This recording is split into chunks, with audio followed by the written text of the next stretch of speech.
Marco Rubio was incensed. Here he was in the cabinet room of the White House, the Secretary of State, seated behind the president and listening to a litany of attacks from the richest man in the world. Seated diagonally opposite, across the elliptical mahogany table, Elon Musk was letting Mr. Rubio have it, accusing him of failing to slash his staff. "You have fired nobody," Mr. Musk told Mr. Rubio, then scornfully added that the only person he had fired was a staff member from Mr. Musk's Department of Government Efficiency.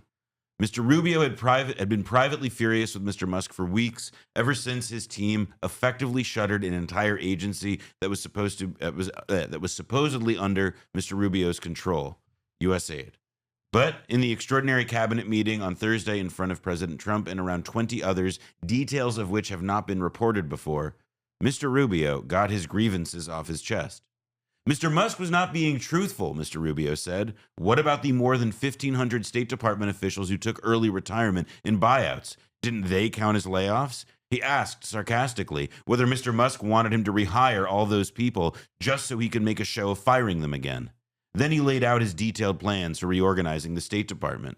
Mr. Musk was unimpressed. He told Mr. Rubio that he was good on TV, with the clear subtext being that he was not good for much else. Throughout all of this, the president sat back in his chair, arms folded, as if he were watching a tennis match. After the argument dragged on for an uncomfortable time, Mr. Trump finally intervened to defend Mr. Rubio as doing a great job. Mr. Rubio has a lot to deal with, the president said. He is very busy, he is always traveling and on TV, and he has an agency to run. So everyone just needs to work together.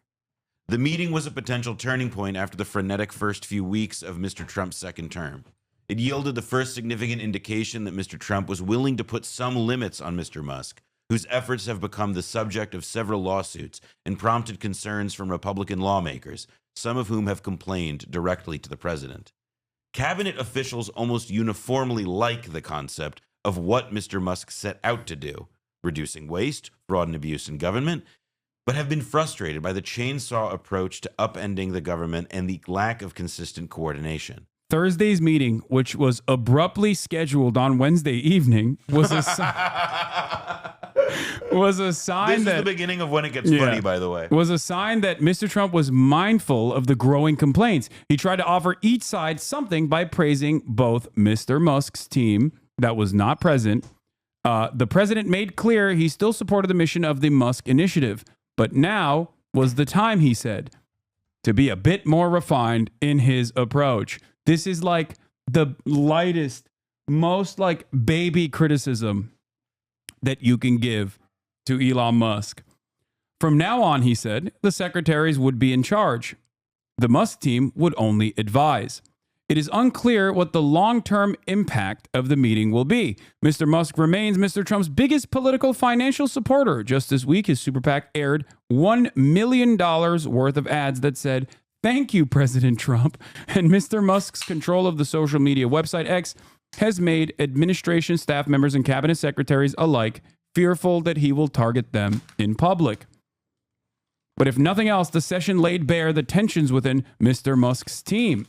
And news of the sharp clashes spread quickly through senior ranks of cabinet agencies after it was over.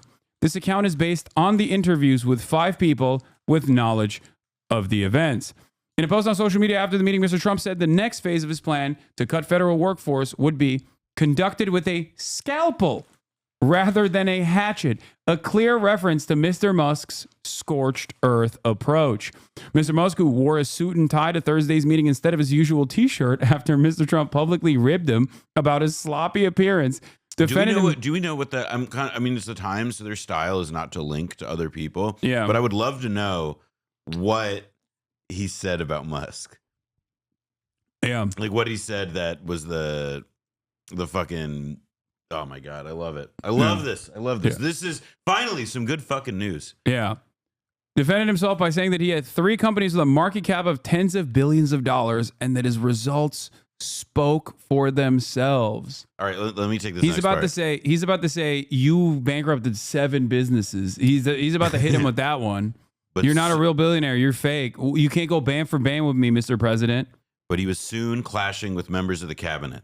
Just moments before the blow up with Mr. Rubio, Mr. Musk, and the transportation secretary, Sean Duffy, went back and forth about the state of the Federal Aviation Administration's equipment for tracking airplanes and what kind of fix was needed. Howard Lutnick, the Commerce Secretary, jumped in to support Mr. Musk. Mr. Duffy said the young staff of Mr. Musk's team was trying to lay off air traffic controller. What am I supposed to do? Mr. Duffy said. I have multiple plane crashes to deal with now, and your people want me to fire air traffic controllers? That is probably the best. It's so good, the best part. Mr. Musk told Mr. Duffy that his assertion was a lie. Mr. Duffy insisted it was not. He had heard it from them directly. Mr. Musk, asking who had been fired, said, "Give me their names. Tell me their names." Mr. Duffy said there were not any names because he had stopped them from being fired. At another point, Mr. Musk insisted that people hired under DEI programs were working in control towers. Mr. Duffy pushed back, and Mr. Musk did not add details, but said during the longer back and forth that Mr. Duffy had his phone number and should call him if he had any issues to raise. I love the this. exchange ended with Mr. Trump telling Mr. Duffy that he had to hire people from MIT as air traffic controllers. These air traffic controllers need to be geniuses, he said. Dude. I love it. Dude, I love it. When I see stuff like this, it actually increases my libimeter so hard where I'm like, oh my God, they literally are the stupidest people. Like these are unironically, like Trump is unironically dumb. He's such a dumb guy. It pisses me off how much of a dumb guy he is. He's like, it's so good. They gotta be MIT. My uncle went there. My uncle was a genius. He was a professor there. And they gotta be from MIT. It's the greatest university. You gotta be brilliant. Well, it's also like we need to make sure the air traffic controllers are from MIT because we don't want the people from MIT doing the things that we're laying people off in, like, biomedical research, finding the cure for cancer, finding Alzheimer's treatments. Exploring all that helium-3 that your chat kept telling me about on the moon. On the moon. Yeah, like... It's not cheese, it's helium-3. Correct. And instead we need those people making sure that planes don't crash into each other, which they weren't doing, by the way, when we had wokeness. I just... makes me so mad. But it is funny because, I like that Duffy has to be the competent guy in this situation because he at the end of the day recognizes that these layoffs are bad, especially at a time when especially at a time when planes are falling out of the sky and there's need for more air traffic controllers, not less. He recognizes that, so he's like, dude, what are you doing? Okay, I will say and then Elon's retort is they're gay. They're gay. They're gay. I'm sorry, they're gay, they're black, they're trans, they're gone. But the thing is that, yes, he recognizes that some of this is wrong or whatever, but I think a more useful way to frame this, right? Within the context of this whole meeting, because it's about to go to talk about this, the VA, for example. Yeah. We already had state. This is about, secretaries, presidential appointments who see this guy coming in and stepping all over them, taking their power, fucking up their fiefdom. So the reason that in this article, by the way, notice how he never says a person said. Yes, they're drawing from accounts, but this is reconstructed, on deep background, meaning that more likely than not, the person speaking to the two reporters, Maggie Haberman and Jonathan Swan, is somebody who is in the meeting who has an axe to grind and who wants to make Elon look like a putz. Yeah. And that's because these people see the threat he poses to their power. They see that this guy doing what he's doing, like they say in the article, they agree broadly with the objectives of Doge, which is a belief that is in direct conflict with what actually doing that thing means, which is cutting their nuts off collectively. Yeah. No wonder they're pissed. They've been taking a fucking beating in the last week. You're cutting your nose to spite your face because you have this insane ideological commitment to deregulation, but that Trump even saying that they're going to use a scalpel instead of a hatchet implies that they certainly recognize the situation. And that they're going to have to be more careful in the future because otherwise, it's going to become too unpopular. These decisions are far too unpopular because they're far too consequential. The Secretary of Veterans Affairs, Doug Collins, has been dealing with one of the most politically sensitive challenges of all the cabinet secretaries. Mr. Musk's cuts will affect thousands of veterans, a powerful constituency and a core part of the Trump base. Mr. Collins made the point that they should not wield a blunt instrument and cleave off everyone from the VA.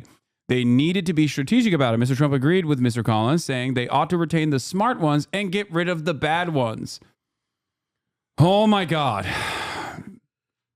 In response, there's just three. But this implies that they believe their own shit, though. Yeah, well, but this is where it's like this, but also that has like the tone to me of like, you know, pacifying a baby. Like there's a quality where they're like, well, of course we're gonna keep the good ones and get rid of the bad ones. I mean, but they're running away from the fact that like laying off any veterans at all is an insane political prospect for like the administration that runs more or less on like, you know, like American flags on the back of trucks. The next paragraphs are just a bunch of statements that are all boring. Yeah. Okay. In response, okay, yeah. Duffy is with him. Mr. Musk, who later claimed on X that the cabinet meeting was very productive, seemed far less enthused inside the room. He aggressively defended himself, reminded the cabinet secretaries that he had built multiple billion-dollar companies from the ground up and knew something about hiring good people. Most cabinet members did not join the fray. Mr. Musk's anger, directed at Mr. Rubio in particular, seemed to catch people in the room by surprise, which I'm going to show you in a second, like the aftermath of it, because Trump was asked about it. Another person said Mr. Musk's caustic responses to Mr. Duffy and Mr. Rubio seemed to deter other cabinet members, many of whom have privately complained about the Musk team, from speaking. But it remains to be seen how long this new arrangement will last. Here it is. This is this is Donald Trump getting asked about the clashes that took place, according to the New York Times reporting, between Little Marco and Little Elon. Mr. President, since you last spoke about it yesterday, some details have come out about your cabinet meeting with Elon Musk. And even the dick riders in that room, by the way, still cannot stop themselves from engaging with palace intrigue. So this kind of story, dude, what is this? What is this channel? I don't know.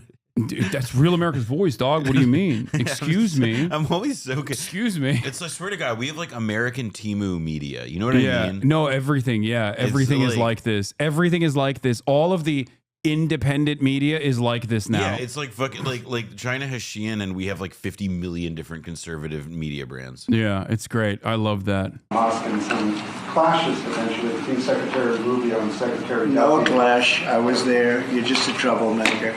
And you're not supposed to be asking that question because we're talking about the World Cup. You're a troublemaker. Elon gets a You're not supposed to be asking that question. First of all, Donald Trump has never shied away from a glacish that is completely irrelevant to whichever world leader is standing next to him. That's his favorite thing, to just make, like, I don't know, the Jordanian king stand next to him as he answers a question about how Zell Disney is a corrupt dictator, or how wonderful the Doja operation has been so far. He just sits there.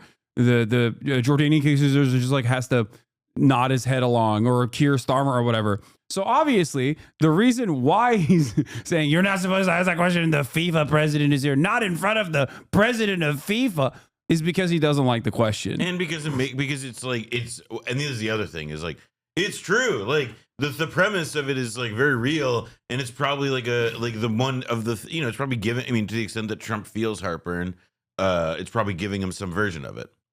Yeah.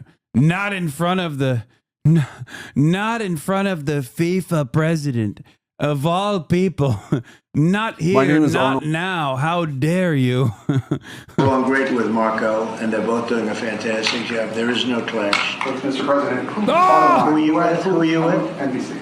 Oh, no wonder. That's Mr. an President, NBC. who has more authority, Elon Musk or your cabinet secretary? Any other questions about the World Cup? Can we I'd love to discuss this is something. Yeah. His mannerisms are great. All right. Finally, you know, it took like a month. It took 6 weeks. It took longer. It took longer than this shaky allegiance to kind of start crumbling a little bit. It is like, I think it's, you know, not counting the pre-inauguration period, because those are, you know, that's preseason. It does really seem that like 6 weeks was about the time that most people, like, if you gave it to them, would have said that like Musk and Trump would start, you know. Oh wow. Hood loves this photo. It's such a awful photo. Is that her the guy? Yeah, the that's the guy. That's the guy who. That's the guy from that news outlet that I didn't see the substance, but that looks like a still from it. Yeah, it's just. This is a terrifying. This is a terrifying photo. Yeah, I'm dude. really pissed at the French lady for making that movie that gave us this image. This isn't fair for me to look at. Yeah. I always forget too that she has like a crazy hand. Like yeah.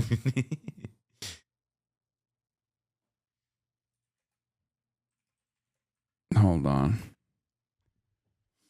Oh, okay.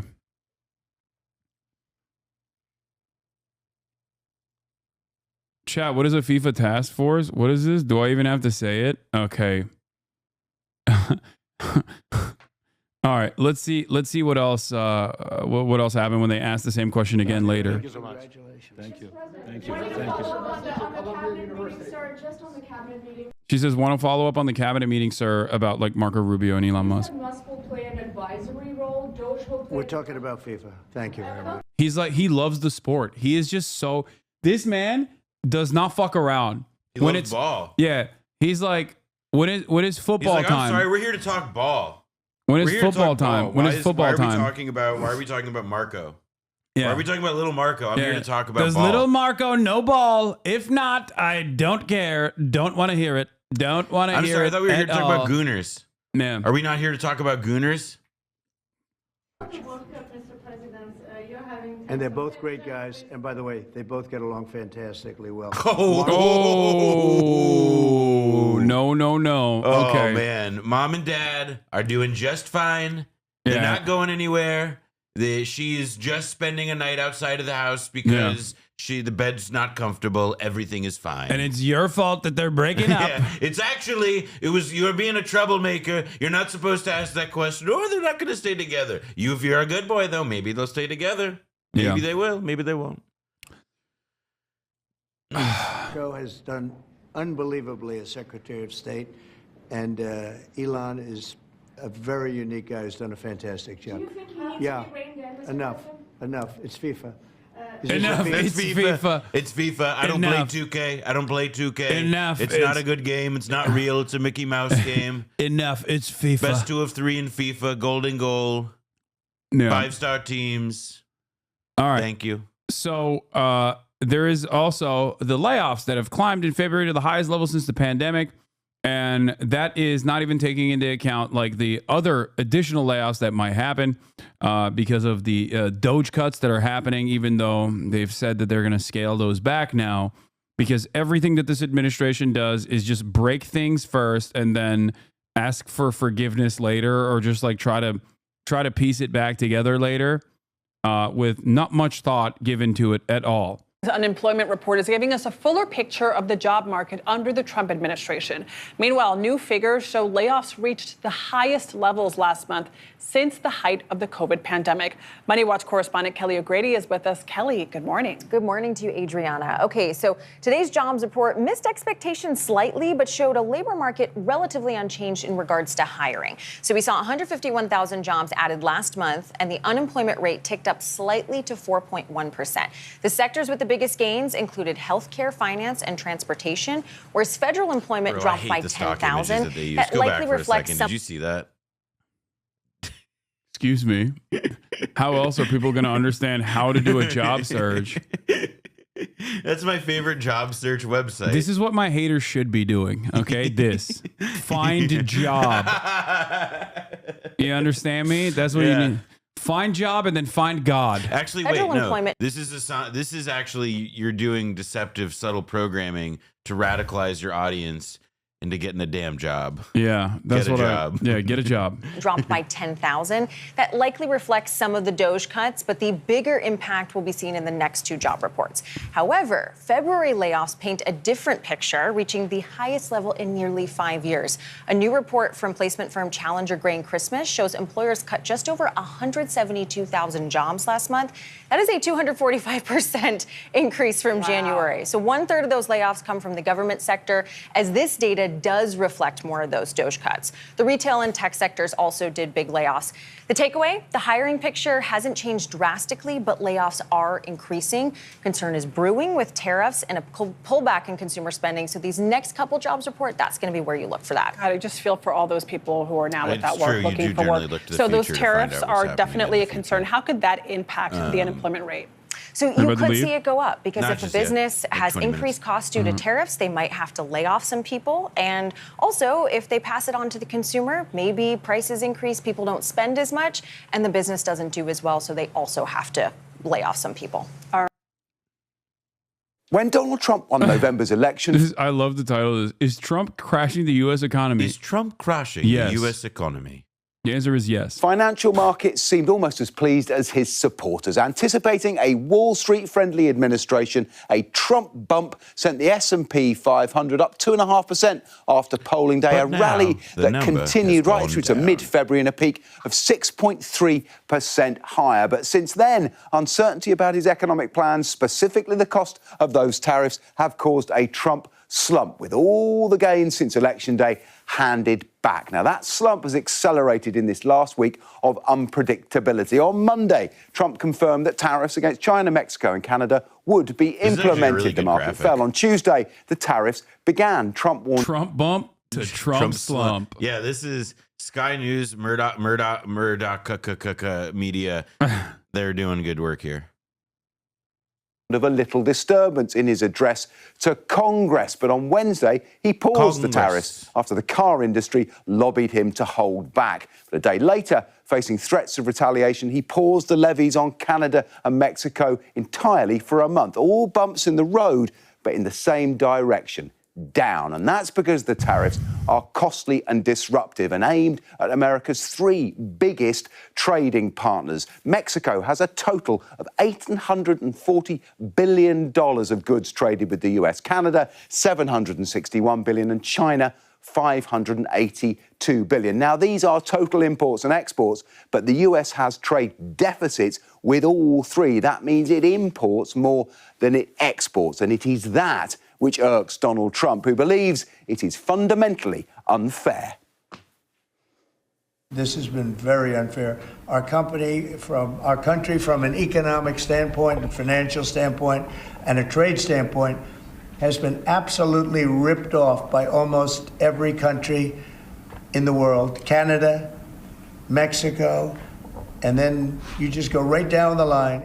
Now, if these tariffs were to be sustained, they would come at a price for consumers. This chart shows market expectations for inflation in the US, and you can see it's rising. Now, if we add a line for Europe, we can see the gap between the two has widened. In fact, it's at its largest in 3 years. And anecdotally, US businesses, including the retail giant Target, are warning of price rises. And there are also some early indications that growth may be slowing. This is from the Atlanta Federal Reserve. It's their best assessment of the economy. There has been like a bunch of other estimates that have come out that project like GDP. The economy, like the left-wing economist J.W. Mason has some stuff on his blog about this, which suggests that like this specific forecast, like this is the most doom and gloom one that's been publicized. It goes viral on Twitter. It may not be like it's what it shows is different enough from other ones that it may be worth taking with like a grain of salt, which is to say that like the economy do be seeming like it's slumping, like things are deteriorating. The stock market sell-off is itself a reflection of this for sure. And the stock market itself is like the final the final bastion. It's not necessarily indicative when it's up. It's not indicative of the broader economy, especially for the average American laborer doing well. No doubt. And moreover, that like even when it's doing poorly, yes, you will feel it because the gains are privatized, the losses are always socialized. Well, and in this instance, what's happening is that like you now see though that like it's because the shock is what it is, and that like we're not totally sure. Like it's put it this way, right? Like it's not immediately clear, not so evident just how bad things are. Like this projection even exists though, and is being released by a Federal Reserve Bank to be put on TV suggests that the news isn't good. But it's not that bad. A 2.5% shrink in the Q1 of Trump's presidency may be a little bit like too much doom to be credibly wishing for. Like, it may not be totally plausible. Yeah. Economy today, and it suggests the economy is actually in reverse, shrinking by minus 2.4%. Now, these are not official national figures, but they indicate the jeopardy here for Donald Trump because he promised the precise opposite. Now, Donald Trump has a mandate for tariffs, and for now, he might be using them primarily for political leverage. But if this market downturn lasts and his popularity suffers, we'll find out just how beautiful he thinks tariffs really are. Damn. They're putting stank on it, They dude. really are. Like, that was... They're doing doo-doo. I will say, though, that's like the kind of broadcast that, like, it has, like, a little spice, a little pizzazz, a little, like, motion, you know? Like, Americans should pay attention to that. American broadcasters. Learn a thing or two from our cousins. It was, like, here, is so fake. Look at this. Elon Musk is now $122 billion poorer than he was at his post-election peak due to Tesla stock plummeting. It's like, this is where, though, it's like money being fake thing. It's like, I do wonder, like, what effect does this have on, like, his life in any way? In the same way that, like, quote unquote buying Twitter for $44 billion, like, did it have any, like, it's hard for me to, it's so money. This is it's impossible to conceive This is of. the fakest money has ever been throughout the history of currency. There's nothing faker than this, dude. Oh no, he lost $121 billion from eliminated from his net worth because it's like directly tied to his Tesla stocks, and Tesla stocks took a shitter. Why are they so high to begin with? You know, it has also like this quality to it of how, because Tesla is like a particularly weird stock, and that there's like all of these trades that involve Tesla stock and options and all these other, like, it also feels like strange that this guy who's like, I mean, look, he is the protagonist of reality at the moment. It just can't be denied that, like, the like vicissitudes of that stock price, that he's now the one running and ruining our government. Like, it's just, it all makes too much goddamn horrible sense. Yeah. This also is an interesting point from Libophonics, who is the #1 Elon rider in the chat. As someone with an ear towards the Tesla community, what a way to present that. Present your background there. I can tell you that the uptick of vandalism and hatred of Teslas is turning a tide. Driving a Tesla is now genuinely a scarlet letter in many parts of the U.S. It is true. Yeah. He really, especially the Cybertruck. If you have a Cybertruck, it's getting vandalized 100%. That's been my take, is that, like, basically the Tesla vandalism, the Tesla hate would actually be even worse were it not for the fact that there is one car in the lineup that, as I've called it, is like the sin eater. It is the scapegoat. Everyone for the rest of everyone them. is just like too busy shitting on the Cybertruck that they don't come after like the other, like the Model Y or whatever. Straight up. And it's like, I called a guy a Nazi for driving one. It felt great. Yeah. And like people are vandalizing the Teslas. People are vandalizing like Tesla stations as well. I'm obviously not going to say this is a good thing. Well, I don't think this is a good thing. I'm not saying it's a good thing. Well, you I'm not see saying that thing that we also think is not a good thing. You see that what happened in France. Yeah, that we especially don't think is a good thing. Yes, I will show you more of this thing that I don't think is good. Info la dépêche. A Tesla dealership set on fire. 12 cars destroyed. At least 700 euros of damage. But that's just France, though. They love doing that shit. They love doing that. Yeah. And we don't support it. There are some here in New York City. I'm personally seen a couple with multiple bags of dog poop on them. I live in Manhattan, and there's a couple in my neighborhood, and I've seen one of them like look like it was the owner just had to do something to clean it up. But you see, I mean, I've seen them since being in LA. I've seen like at least a half dozen. I mean, they're really fucking, the headlight, that stupid fucking bright headlight that they have is really visible at night. But it is like, I mean, yeah, it's like a giant sore thumb traveling the streets. You just spot it immediately. Yeah, Tesla sales in Germany, sales plummeted 76%, down 26%, down 26% in February. Norway, nearly 50% decline. Sales dropped 48% in Denmark. Sweden, sales fell 42%. They're faking sales in Canada. What does that mean? Suspicious Tesla surge triggers Canadian government investigation. Oh my God. Wow. That's like now. It's today. Also, the other side of this story is that Tesla took out Hertz. Like Tesla literally took out an entire rental car company. If you remember, Tesla was saved by during COVID. Tesla was saved by the rental company Hertz. They went and they bought like a shit ton of their stock, like a shit ton of the Teslas, and they're just, no one wants them. Like no one wants to rent them. Hertz is a car rental company. You haven't heard about this? No, I mean, I will say that like I recently rented an EV from Hertz and it was a pain in the balls, but like not the EV part, the Hertz part, but like I am kind of curious that like I vaguely remember this stuff. I remember Hertz was in trouble. They declared bankruptcy. Wait, where is it? I thought that there's a Tesla fire sale happening at Hertz right now because the depreciation is like destroying them. Because one, nobody wants to get yeah. I'm getting Nazi salutes from Subarus. Tesla drivers targeted. That's a great line. Yeah. I'm getting Nazi salutes from Subarus. I'm getting Sig Hails from GMC drivers. Yeah, they're like tagging it with swastikas and stuff. Hertz's pioneering of EVs as rental cars seem foolproof. Less maintenance and a lower total cost of ownership are two things that our company competing in the rental spaces thrives for. But as Hertz quickly found out, its grand experiment went horribly wrong. The goal is sell off at least 30. Yeah.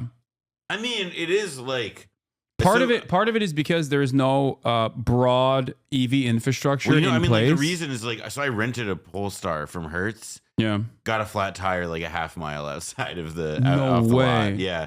I mean, which is clearly like that's not Polestar's fault, but like, yeah, no, it's also people don't. I mean, I'm kind of curious what the logic was in the first instance because like people rent cars largely because they put miles on them. And like the one thing that like electric cars are kind of difficult to do with right now in the American context is put a lot of miles on them, do road trips and what. Oh, the Toyota one's a pretty good joke. Mazda. Those are pretty good. That's funny. Oh my God. No, this is fake. There's no way this is real. There's no way this is real. Dude, what A5? I have to believe that's like. That's fake. I mean, that feels very like my friend Willie has a joke like very Republiki Ameriki. Like when you like this is like the kind of thing that we used to make fun of like people in Poland for doing on the internet like 10 years ago, but now it's us. We are Turkifying this country at an alarming rate, and it's becoming more. And what is more Turk than Balkan nations? Okay, the United States is becoming more Balkan every single day. Okay, straight up. Mardi Gras parade had a Cybertruck. Everyone started dumping trash on it. That was funny too. I saw that video. Yeah. There's a footage of that one, or at least a photo.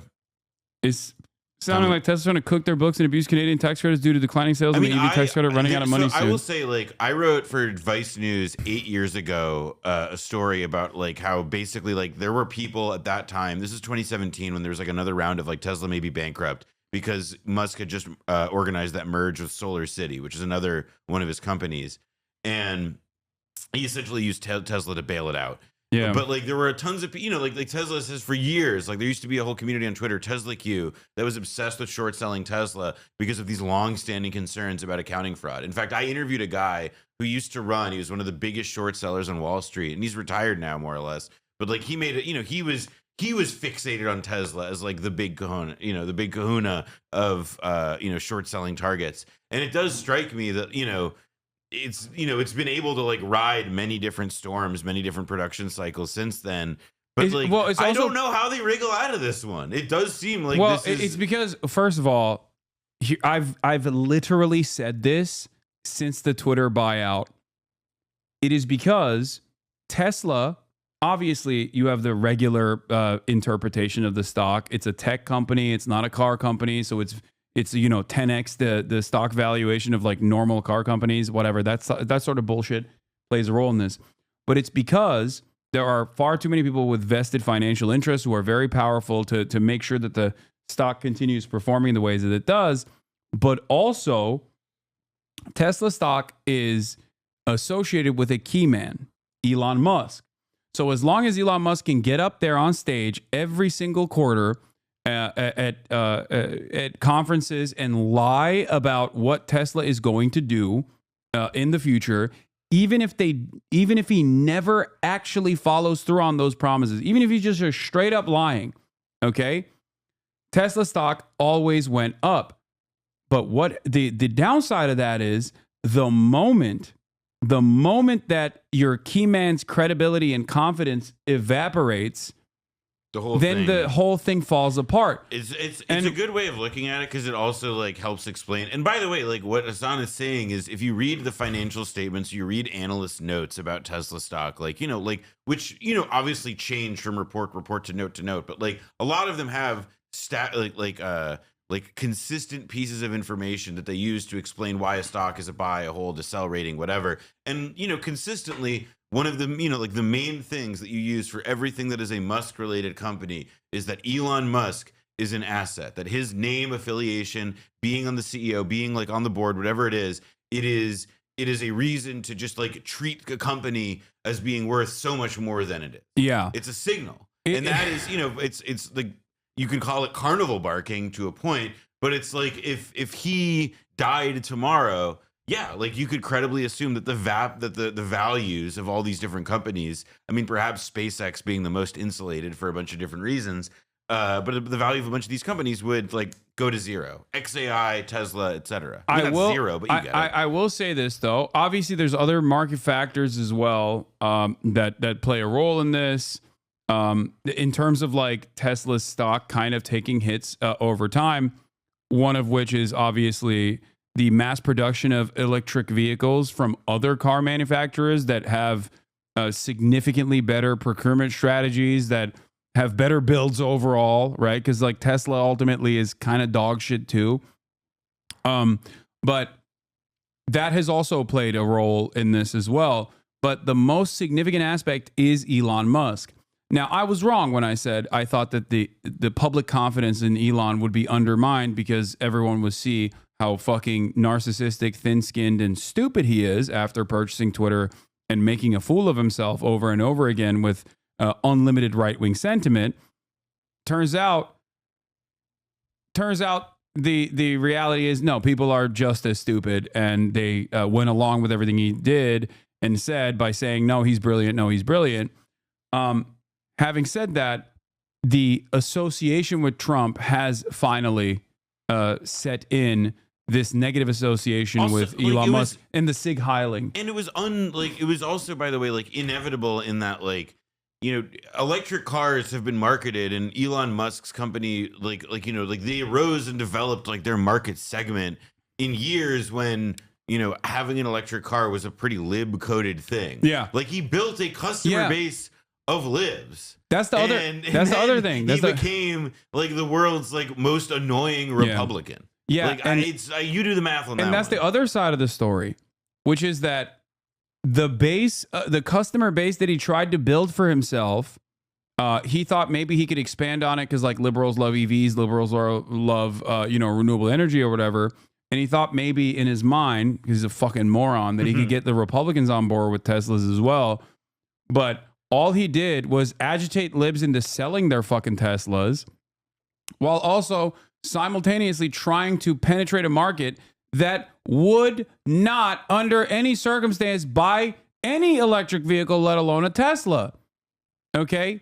Well, this is why, like, and the big test of that, by the way. Okay, Pramia Jayapal is taking notes. Okay. Trans kids didn't hike your rent. Billionaires did. Immigrants didn't make your groceries more expensive. Billionaires did. Federal workers didn't take away your health care. Billionaires did. Okay. At least some Democrats are. Somebody at least can string a sentence together. 3 of them in this case. That's a bar for bar. Actually. These are bar for bar, verbatim. I'm ghostwriting. That's a staffer watching you for sure? No, probably not. I don't know. I mean, I'm sure they came up with that on their own. Okay. The other thing that was like when Ford unveiled the Ford Lightning, like this like F-150 with a battery that could like power a house.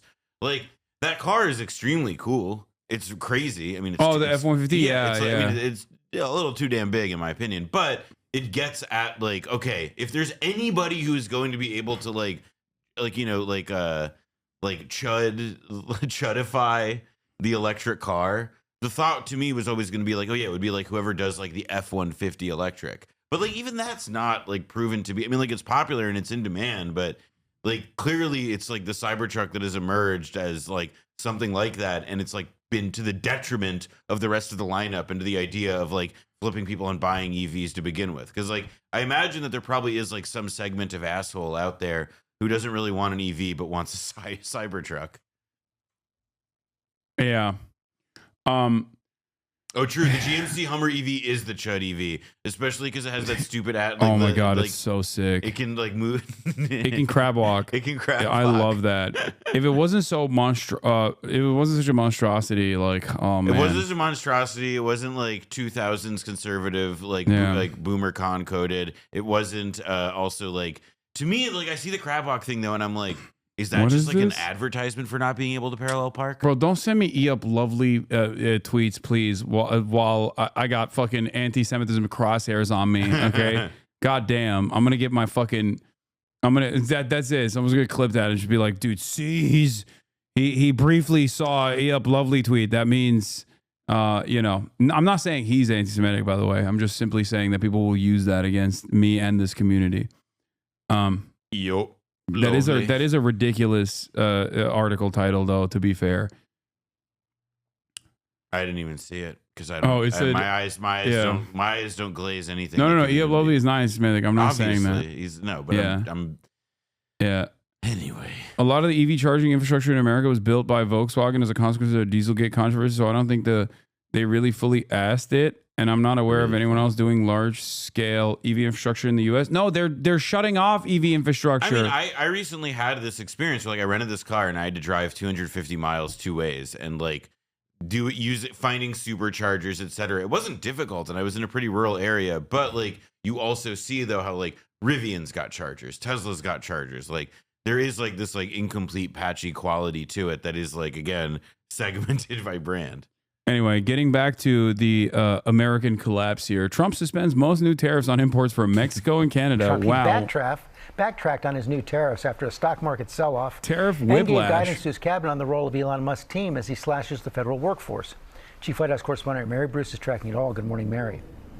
Good morning, George. Well, after a roller coaster week here in Washington and on Wall Street, the president is now reversing course, pausing many of the tariffs he put in place just days ago.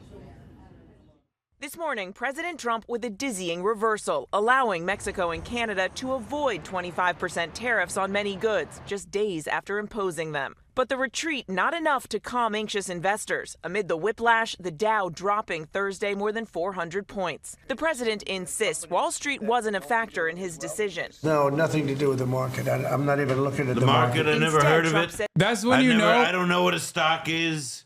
That's when you know it is definitive proof that it has everything to do with the market.